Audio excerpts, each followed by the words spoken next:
l'actualité, un réseau de présumés braqueurs a été démantelé par le commissariat de police de Ouaga 2000, un réseau spécialisé dans les vols à main armée, les cambriolages de véhicules et de boutiques. Ces présumés délinquants ont été présentés ce matin même aux hommes de médias. Et puis à Bobo-Dioulasso, Bolo-Makoté, quartier culturel par excellence, serait délaissé par les autorités. C'est en tout cas ce que pensent certains artistes musiciens de ce quartier populaire de la ville de Sia. Ils en veulent pour preuve le manque de financement, de matériel et de cadres appropriés pour les spectacles et les répétitions. Une nouvelle semaine de l'information qui commence. Mesdames et messieurs, bonjour, ravi de vous retrouver. Fin de parcours pour 5 présumés délinquants à Ouagadougou. La brigade de recherche du commissariat de police de Ouaga 2000 a démantelé un réseau de braqueurs spécialisés dans les vols à main armée, les cambriolages de véhicules et de boutiques. Ils ont été présentés ce matin même aux hommes de médias pour remporter la lutte contre le grand banditisme. Le commissaire de police Daouda Ouetraogo invite les populations à plus de vigilance, de prudence et surtout à collaborer davantage avec les services de sécurité. Plus de précision avec Abdoul Aziz Sari. Grand coup de filet de la brigade de recherche du commissariat de police nationale de Ouaga 2000. Elle a mis hors d'état de nuit 5 délinquants. Ils appartenaient à un groupe de 9 malfrats spécialisés dans les cambriolages de boutiques et les vols de motos et de véhicules. Ils opéraient depuis 2018 dans la ville de Ouagadougou, précisément dans la zone de Balkoui, aux alentours du monument des héros nationaux et du palais des sports de Ouaga 2000. Tout serait parti de plusieurs plaintes de citoyens qui faisaient cas d'attaque à main armée sur les voies publiques et dans le commerce. C'est ainsi que la brigade de recherche a ouvert une enquête qui a permis l'arrestation de ces mises en cause. De décembre 2020 à avril 2021, nos services ont enregistré plusieurs victimes de vols à main armée exécutés parfois avec violence. C'est ainsi que dans la nuit du 09 au 10 avril 2020, des individus nommés O, A et BA ont été interpellés alors qu'ils venaient d'agresser au moyen d'une arme à feu un homme en compagnie de son ami. Par la suite, les nommés NA, YN, GK, membres de la bande, ont été interpellés successivement. Outre les agressions, certaines victimes faisaient aussi objet de chantage de la part des présumés malfaiteurs. Dès qu'ils repèrent les gens s'adonnant à des attouchements, ils les encerclent en se présentant comme les forces de l'ordre. Et à l'aide des téléphones portables, ils procèdent à des prises d'images des victimes et de leurs documents d'identité et relèvent le numéro d'immatriculation de leur véhicule. Puis les exigent de fortes sommes d'argent en espèces ou en transfert sur un compte mobile money. Au cas où les victimes s'y opposent, ils menacent de publier les images vidéo ou photos réalisées. Entre le 1er janvier et le 8 avril 2020, les membres de la bande ont reçu comme dépôt une somme d'environ 12 millions de francs CFA de la part des victimes. Les faits sont commis entre 19h et 0h du matin. Toutes les opérations sont effectuées par 2 ou 3 personnes de la bande après qu'elles aient eu connaissance de la présence de potentielles victimes. Par ailleurs, les perquisitions de la police ont permis de saisir un pistolet automatique, 6 vélomoteurs, 4 pneus, 16 téléphones portables, 3 CNIB, une voiture de marque Toyota, un portail, un pantalon treillis et une somme de 135 000 francs CFA. Disons que les interpellés seront présentés à monsieur le procureur de façon près du tribunal de grande instance de Ouagadougou pour la suite judiciaire. Nous vous rappelons que les dénonciations peuvent se faire au numéro vert suivant le 17, le 16 et 10-10. Selon le commissaire principal Daouda Ouedraogo, l'enquête se poursuit en vue de démanteler les autres membres du réseau toujours en cavale. Il profite de l'occasion pour remercier les citoyens pour leur franche collaboration. 25 avril, journée mondiale de lutte contre le paludisme. Cette année encore, l'événement a été marqué d'une pierre blanche au Burkina Faso, comme partout ailleurs dans le monde. 11 millions de personnes atteintes de cette maladie, dont 4 000 décès. Ce sont les chiffres enregistrés dans notre pays en 2020. Le paludisme, véritable problème de santé publique, est en passe d'être maîtrisé au Burkina Faso. Les autorités sanitaires placent leur espoir au R21, un vaccin développé par l'unité de recherche clinique de Nanoro. Il serait efficace à 77%. De quoi réjouir les chercheurs burkinabés car la norme de 75% d'immunisation des populations cibles exigée par l'OMS pour homologuer tout vaccin a été franchie. Retour sur la commémoration de la 14e journée de lutte contre le paludisme intervenue hier avec Justin Amonto. C'est le thème retenu pour la 14e journée mondiale de lutte contre le paludisme. Ce 25 avril, ici à Saint-Héry, dans l'arrondissement 11 de la ville de Ouagadougou, c'est le vaccin R21 qui suscite tous les espoirs. Chaque année, nous avons environ 11 millions de cas de paludisme au Burkina. En 2020, il y a eu 11 millions de cas environ, avec environ 4000 décès dus au paludisme. C'est dire que cette maladie constitue une véritable problématique de santé publique au Burkina Faso et il était temps qu'on trouve une solution efficace. Et l'avènement donc de cette lueur d'espoir du vaccin R21 constitue pour nous une voie salvatrice qui nous permettra de lutter efficacement contre le paludisme.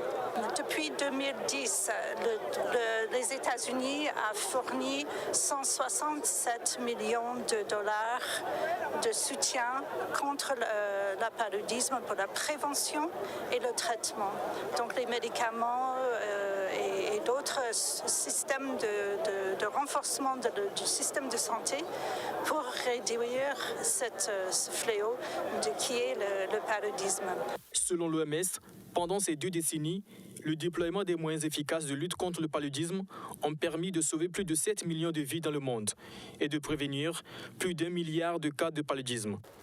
Dans le monde, sur les 87 pays touchés par le paludisme, 46 pays ont signalé moins de 10 000 cas de la maladie en 2019, contre 26 pays en 2000.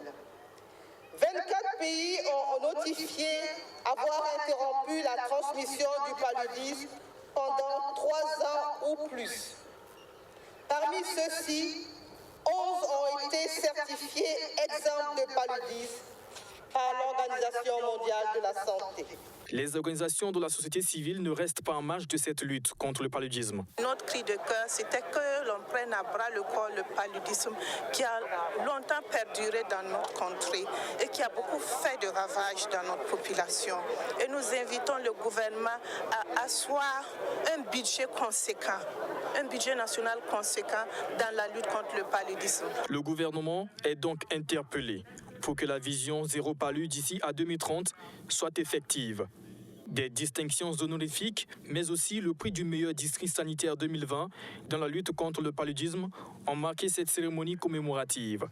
Le district sanitaire de Saponé prend le premier prix. Le prix du meilleur hôpital 2020 est attribué au centre hospitalier universitaire de Waïgouya. La digitalisation est en marche au Burkina Faso, est-on tenté de dire. La Fondation Orange soutient le gouvernement dans sa politique d'amélioration de l'apprentissage des écoliers par le développement du numérique. Elle a offert 50 tablettes numériques à l'école primaire Balquissé. Ce don, qui s'inscrit dans le cadre de son programme École numérique, vise à permettre aux écoles qui font face à un manque de livres d'accéder à tous les ouvrages scolaires entièrement numérisés avec des supports imagés. Archimède Boy nous en dit plus. Le programme École numérique de la Fondation Orange est en marche au Burkina Faso depuis 2017. Il constitue une des priorités de la Fondation en vue de participer à l'inclusion numérique du système éducatif national. C'est dans cette optique que son administrateur remet ici des kits numériques à l'école primaire Balquissé à Ouagadougou. Ce sont au total 50 tablettes contenant des manuels scolaires avec des supports imagés. Un don accueilli avec satisfaction par le directeur de cette école. Si parmi des milliers d'écoles, notre école a été choisie, vraiment c'est une fierté pour moi en tant que directeur de l'école. Et c'est aussi une fierté pour les élèves de bénéficier de cet accompagnement numérique. Pour le ministre en charge de l'Éducation nationale, cet accompagnement participe de la politique du gouvernement, celle du développement du numérique éducatif pour améliorer les apprentissages. Nous sommes vraiment fiers de recevoir cela et d'accompagner donc ce lancement qui permet à 55 établissements de notre pays de bénéficier donc justement de contenu numérique présent. Et donc, on ne tue pas le livre du tout. On tient compte donc des de tout ce qui est aspect juridique lié au livre pour que le livre numérique aussi puisse contribuer à côté du livre physique au développement d'un système éducatif et nous permettre de pouvoir rattraper rapidement notre État à travers l'utilisation de technologies de l'information et de la communication. C'est un projet du ministère qui est en ligne avec la stratégie du pays. Donc pour nous, on est fiers d'accompagner en tant qu'opérateur citoyen cette démarche-là. Et aussi, c'est un cercle vertueux que moi je n'ai pas rappelé, mais que M. le ministre a bien rappelé, qui est important quand même. On forme qui? On forme les employés de demain. C'est ça. Voilà. On forme la qualité pour nos industries. À ce jour, la Fondation Orange a déjà doté 27 écoles primaires de 900 tablettes numériques.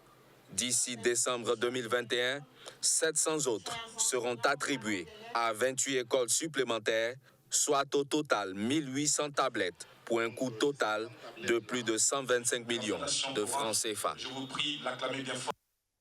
Actualité hors mais proche de chez nous, au Tchad, à peine les funérailles du président Idriss Déby terminées, que la société civile appelle la population tchadienne à sortir massivement demain mardi pour manifester contre le conseil militaire. Elle refuse la prise du pouvoir par le fils d'Idriss Déby, qu'elle qualifie de succession dynastique, et l'implication de la France dans la gestion des affaires tchadiennes. Pour une transition consensuelle, les organisations de la société civile interpellent l'Union africaine et l'ONU. Au Tchad, après les funérailles de l'ex-président Idriss Déby Itno, la tension semble monter d'un cran. La société civile appelle à manifester contre le conseil militaire. Nous appelons dès mardi la population tchadienne à sortir dans les rues, partout, sur toute l'étendue du territoire, pour une manifestation publique. Et nous resterons dans la rue si nous ne sommes pas écoutés. Nous nous mettons sous la protection de l'Union africaine et de l'ONU et demandons que des mécanismes soient déclenchés urgemment à cet effet pour assurer la protection des citoyens, prendre en charge le processus du dialogue global et inclusif pour construire une transition consensuelle et créer les conditions qui garantissent une alternance politique durable. Les acteurs de la société civile tchadienne dénoncent la partialité de la France, accusée de cautionner la succession dynastique dans leur pays. Nous, les artistes tchadiens, membres de la plateforme au nom du respect, exigeons la non-implication de la politique française de 2 poids, 2 mesures dans la gestion des affaires tchadiennes. Nous disons non à la monarchisation du Tchad par la France. Vendredi, pourtant, le président français avait appelé le Conseil militaire à favoriser la stabilité, le dialogue et la démocratie, alors que l'Union africaine a dans la foulée exigé le respect de l'ordre constitutionnel.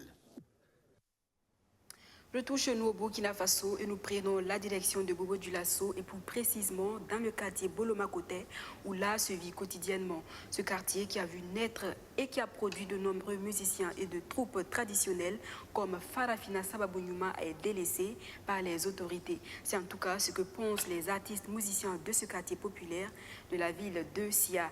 Ils crient au manque de financement, de matériel et de cadres appropriés pour les spectacles et les répétitions. Le ministère de la Culture, des Arts et du Tourisme est interpellé à valoriser Bolomakoté, quartier culturel par excellence. Magid Bakwa.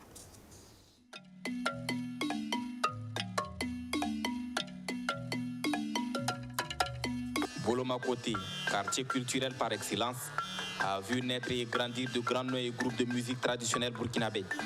Farafina Sababounyouma ou encore Farafina Yeremba, ce sont là des noms d'ensembles musicaux originaires de ce quartier populaire de la ville de Sia.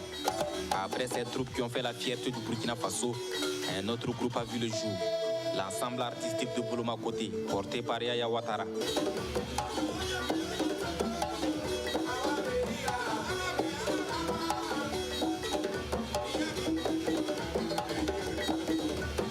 Vous avez vu, hein, vous êtes depuis quelques jours à Bolomakoté, vous avez tourné un peu, vous avez vu que le quartier est entièrement culturel. Donc il n'y a rien à dire, il n'y a que maintenant il faut chercher à faire valoir cette culture-là. Du matin au soir, on entend les sons des instruments. Donc du coup, les enfants, ça naît, ça grandit avec. Tout en poursuivant l'œuvre de son maître, Yaya suscite des vocations chez les jeunes. L'ensemble artistique de Boloma Koté fait de la musique traditionnelle. Il utilise plusieurs instruments dont le balafon, le djembé et la calebasse.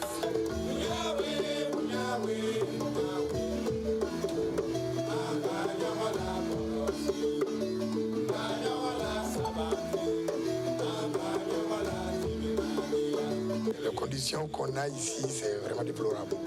Parce qu'un groupe comme ça qui répète sans sono, ça c'est révolu. Normalement, un groupe doit répéter avec un sono. Vous vous habituez au micro, vous vous habituez au retour, tout ça. Mais là, on n'a pas, on répète dans une cour même familiale.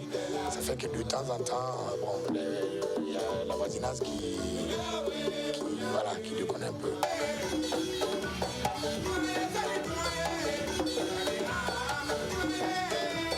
Tout au long de sa jeune marche, l'ensemble artistique de Boloma Koté a remporté plusieurs prix.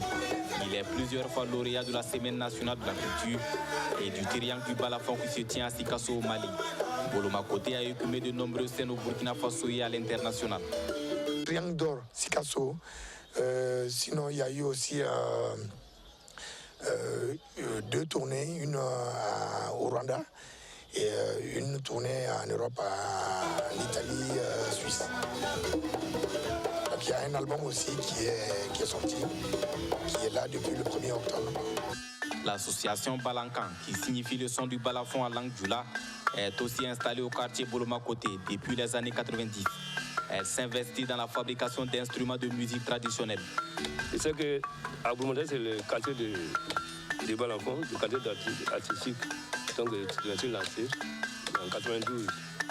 Donc, je me suis installé en 92. C'est sous cet arbre que l'association est installée depuis sa création.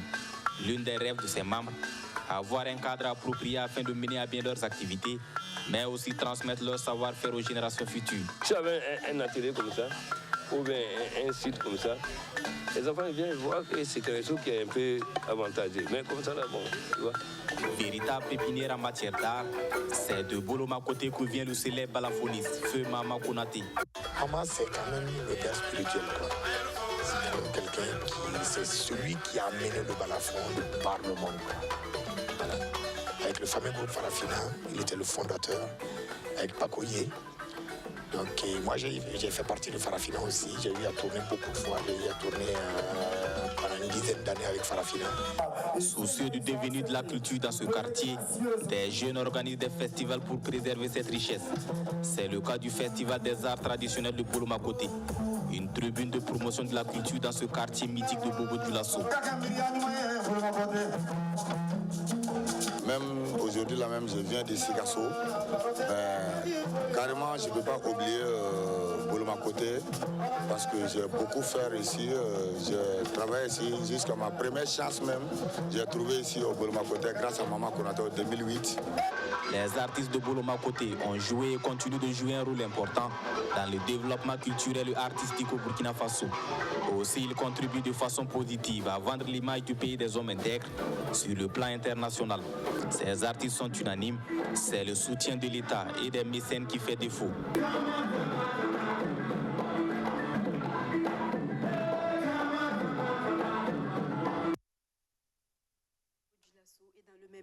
Sachez que le Burkina Faso dispose désormais d'un catalogue de mode et de tourisme. Premier du genre, il met en valeur les créations de mode made in Burkina. La mission affichée par le promoteur, c'est bien sûr mettre fin au copier-coller des modèles dans les catalogues occidentaux et même sous-régionaux par les couturiers burkinabés. Le catalogue de mode et de tourisme du Burkina Faso a été dévoilé aux autorités la semaine dernière à Bobo-Dioulasso en présence de Soto Justin Babiri. Catalogue de mode et de tourisme du Burkina Faso, un ouvrage qui met en exergue les créations de mode made in Burkina et le nom potentiel de sites touristiques que regorge le Burkina Faso. Après l'avoir présenté à Ouagadougou, c'est avec satisfaction que l'initiateur le présente aux autorités et acteurs de la mode et du tourisme de la ville de Sia. c'est un sentiment de fierté, de grande fierté, parce que là, nous allons arrêter de copier ce qui se passe à l'extérieur, notamment les catalogues occidentaux ou les catalogues même de la sous-région en Afrique de l'Ouest. Maintenant, c'est les gens qui vont nous copier. Ils vont voir un peu comment se coupe un faso d'Anfani, comment se taille un coco d'Unda. Nous sommes devenus une référence. Et pour la petite histoire, juste au moment où nous étions en train de faire le lancement à Ouagadougou, il y a des gens des pays extérieurs en Afrique qui ont commencé à nous contacter, qui nous ont demandé est-ce que vous pensez pouvoir exporter votre expertise chez nous dans notre pays afin de nous aider à constituer notre catalogue de mode. Ça, c'est vraiment un sentiment de fierté, c'est un sentiment de joie et c'est le Burkina qui gagne.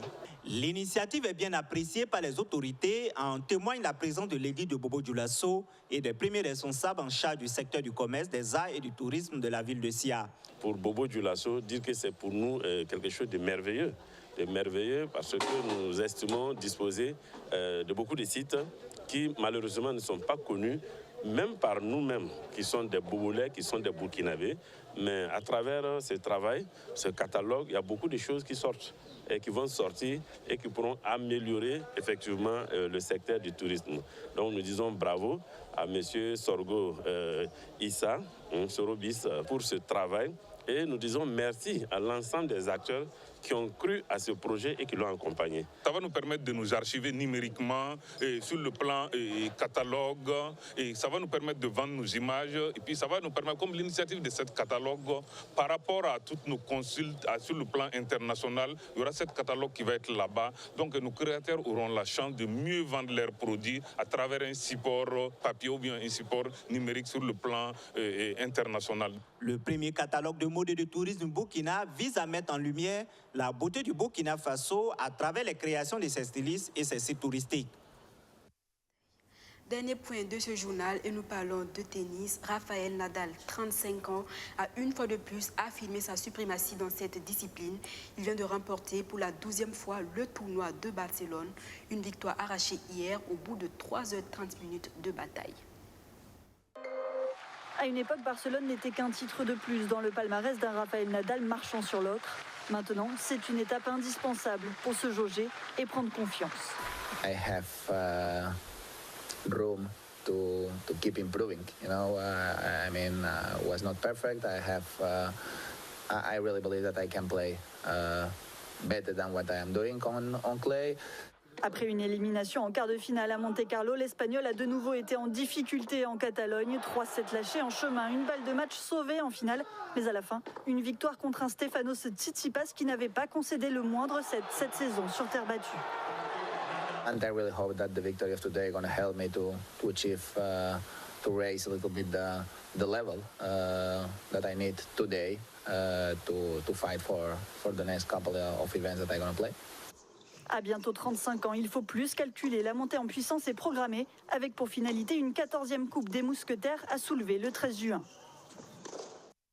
Voilà, c'est la fin de ce journal. Merci de nous avoir suivis. Je vous retrouve demain pour un autre point de l'actualité.